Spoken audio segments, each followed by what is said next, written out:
It's happening again. 0-3 lead. You know what's about to happen? The Timberwolves are about to turn it up. Mavericks are gonna choke this just like the Miami Heat of last year, except the Timberwolves are going to finish the job. No, we've known before the series even started that the Timberwolves are a better team. Rudy Gobert is better than Derek Lively. Are we really gonna act like he's not? Karl Anthony Towns is a better offensive player than any front court player on the Mavericks, if we're being honest. And then Kyrie Irving, yeah, he's really good.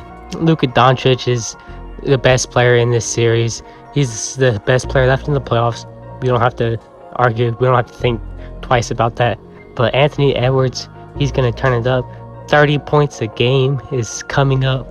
We're going to see that happen. We're going to see Karl Anthony Towns shoot lights out. He's been shooting lights out pretty much the whole playoffs until a few games ago recently, where he did start to, kind of fall off a little bit, kind of start missing some shots. But Naz Reid was hitting some shots till the very end of the game. But the Timberwolves are ready to finally win a game. And you don't want to let the Timberwolves win the game because they're going to have the momentum. You can make the argument that the Mavericks have momentum right now, but they look gassed. We're saying that Anthony Edwards looks gassed. He's young. He can take this. Yeah, Luka Doncic has been improving his conditioning for years. And Anthony Edwards and the Timberwolves haven't really had a deep playoff run ever. Most of their players have never made it past the second round. So this is kind of unfamiliar time of the year for them to be playing in. But I think they're ready for it. Those first 3 games are just losses because they're unfamiliar to this. Now that they have a foot in the conference finals, they know what to expect. They know what the Mavericks are. They know that Daniel Gafford and Derek Lively like to stay under the rim. They know Luka Doncic is a fabulous playmaker. And they can go back to playing full court press. They can press Luka Doncic even, just like they did Jamal Murray as well. And they have multiple great defenders. And while they're not really playing all that well right now, especially Mike Conley because he's injured, literally, the Timberwolves are going to start playing more desperate. We're going to see a lot more presses. We're going to see Nickeil Alexander-Walker. We're going to see Jaden McDaniels. All these players, they're going to cycle through them. Mike Conley, Anthony Edwards, so that way they don't get tired. The bench is going to actually be used correctly for the first time this series because they were doing very well in the Nuggets playoff series. The bench was actually part of the team. And the Suns, we saw Anthony Edwards pretty much carry the Timberwolves, and the starters made up like almost 80% of the points, I think. But against the Nuggets, their bench was outscoring the Nuggets bench by far, and that's what made the difference. While, yeah, Anthony Edwards had his 30 points a game, and Karl Anthony Towns was shooting lights out, Nickeil Alexander-Walker was good, Kyle Anderson was scoring, and Naz Reid was obviously a GOAT because he's the 6th man of the year for a reason.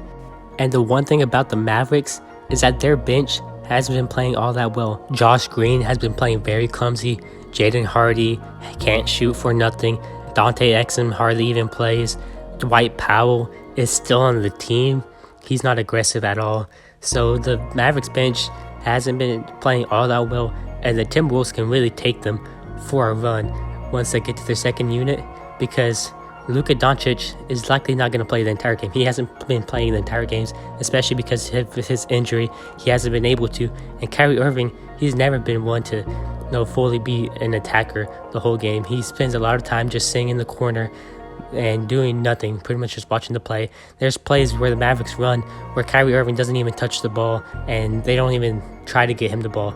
He's just sitting there, and the Timberwolves can just put like a Mike Conley on him, and he's just sitting in the corner, and they don't have to pay much focus at all on him. And that's not good for the Mavericks because the Timberwolves are getting a rest.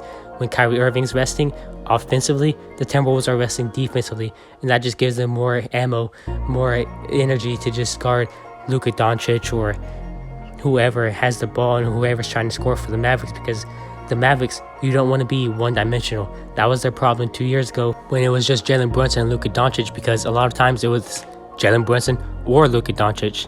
So now the problem is Luka Doncic or Kyrie Irving. There's not much scoring besides those two, besides plays that those two can make. And even then, Kyrie Irving's playmaking is not as good as Luka Doncic's. So when Luka Doncic is on the court, yeah, you're going to see those lobs. You're going to see those passes to open shooters. But with Kyrie Irving as the main playmaker, you're not going to see as much of that. And that's concerning for the Mavericks because you can shut Kyrie Irving down much easier than you can shut Luka Doncic down. That's just how it is. And when it comes to the end of the game, that's the only real positive that the Mavericks have from having Kyrie Irving and Luka Doncic, is that they have two guys who can both be clutch. We've seen Kyrie Irving have game winners. We've seen Luka Doncic have game winners. They're both extremely reliable and good shooters in the clutch. We can not overlook that, and that's what the Mavericks have. That's the only advantage over the Timberwolves, because the Timberwolves, are you going to have Jaden McDaniels guarding one of those guys, or are you going to have Rudy Gobert guarding whoever has the ball at the end of the game? We saw Rudy Gobert last time, and that was a mismatch. You saw it on Jaden McDaniels' face. He knew that shot was going in. So that's one issue that the Timberwolves have to correct. We have to send Jaden McDaniels out, and we're going to have him stay, no switches, and I truly believe that can happen. It's just that Anthony Edwards was talking all this, saying that he was a good defender, that he had Jamal Murray on clamps, and what happened to that?